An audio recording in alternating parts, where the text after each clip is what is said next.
Hello chaps, John with you again, and time for another update on the Sherman. Okay, it's the ZVEZDA 135th scale Sherman. It's the M4A2 with the 75mm gun. Only produced for Lend-Lease. They were given to the Russians, and the also for home use with the US Marine Corps. Okay, and they were used on their island hopping campaign, and that is what I'm doing. I'm doing the American version of it. Okay, so the last time you saw it, it was all black. Okay, I showed it there on the live feed, and since then now I'm after giving it its green coat. Okay, and I'm also after doing the wheels. Okay, giving them their rubbers. Right. Now the back, then what I'm going to do is I wanted a little bit darker than that, so I'm going to give it a coat of the flat black, just on these two here on the grills, and then I'm going to give them a dry brushing with aluminium or a silver colour, just to kind of to sort of be seen, because they're going to be covered over mostly. You only kind of get to see bits of it when you look up, but the rest of it anyway, as you can see, is beautifully detailed underneath, really nice, and the wheels are done as well. I'm also after getting a great bit done on the tracks. Okay, I have a nice metallic colour there on the tracks.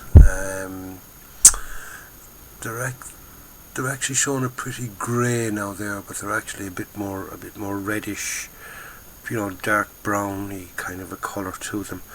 So what I'm going to do with them now is I'm going to give them a black wash.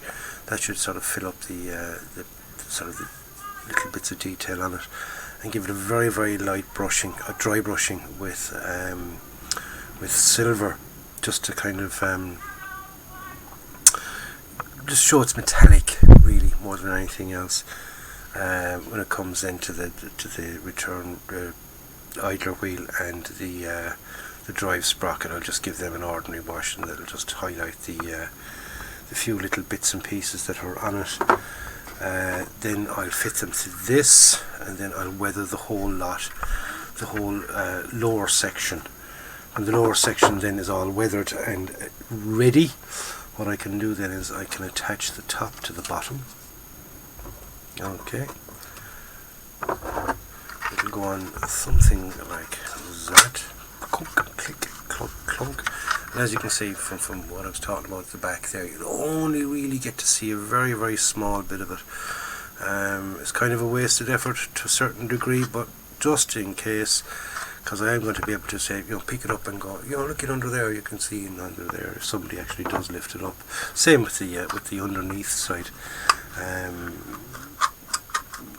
That's why they give you a nice detail underneath, is if you want to say either do it on its side, that it's a erect one or whatever, but the details are there. If I wanted to kind of have this as a erect one, I could have, say, half the back of it blown off, and this section here kind of showing. If you want to go down those lines, that's all there for you. But lovely detail, really nice detail. I'm really impressed with the detail in this kit.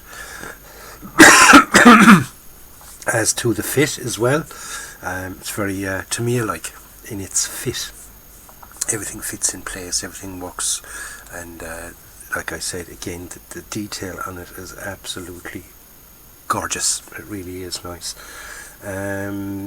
So like I said, I'm going to give it a black wash now for the tracks, and what I'm going to use for the wash is I'm going to use a little bit of white spirit and some ordinary flat black. There we have it. Is this the black? Oh, it's me white. There we go. Bit of black oil paint. I'll make down a little bit of wash, just for the tracks. Now I'm not going to give them a gloss coat. Normally for a wash, a metallic wash especially, you kind of give it a bit of a wash, a gloss coat, so you're not kind of mixing colours together. But basically acrylic, which is the Tamiya acrylic, which is an alcohol based paint, won't really mix with the oil paints.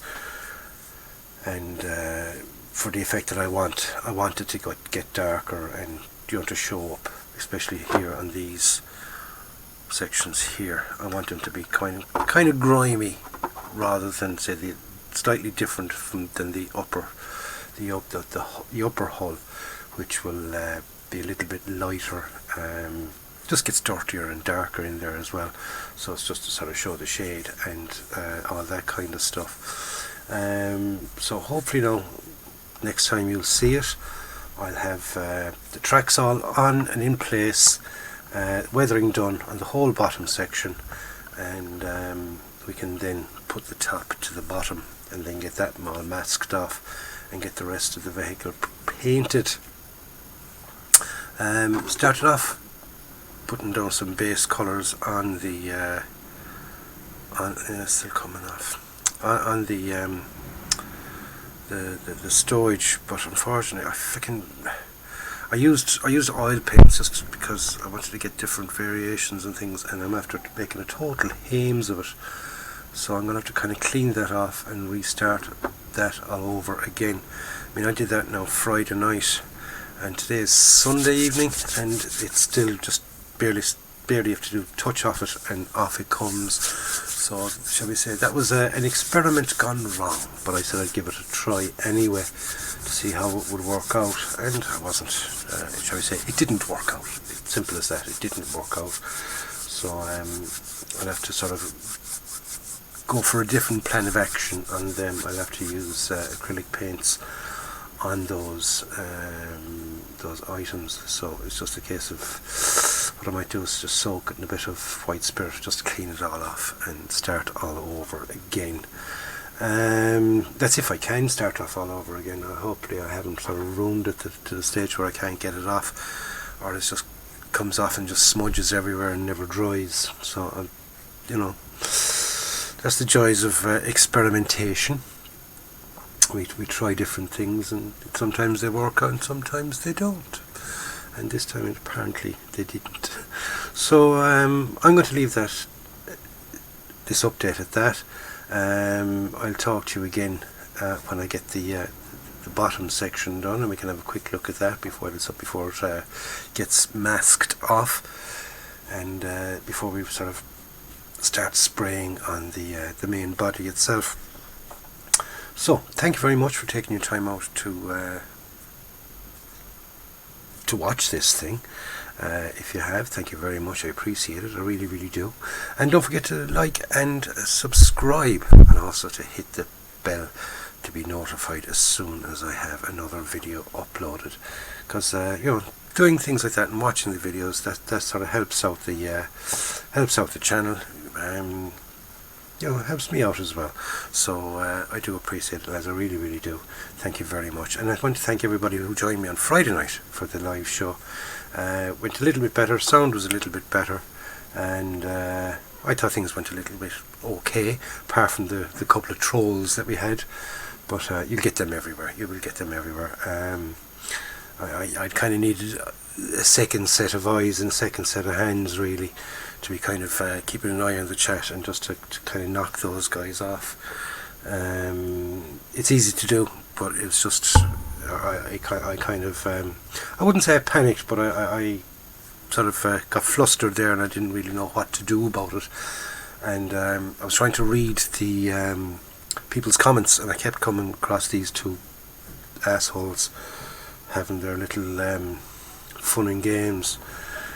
Do you know, they do it just for, I don't know, boredom, whatever it is, whatever's wrong with them. Well, why they do it, I don't know. Do you mean it's obvious that they had fuck all interest in modelling and things like that? So I said, Asher, well, let's ruin this for other people.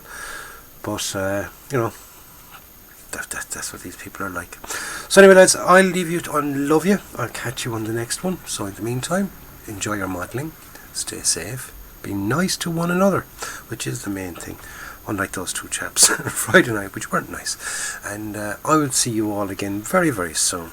So until the next time, go out and buy yourself a kit, build it and enjoy it. This is John saying good luck, and I will catch you on the next one. So stay safe, lads, and ta-ra.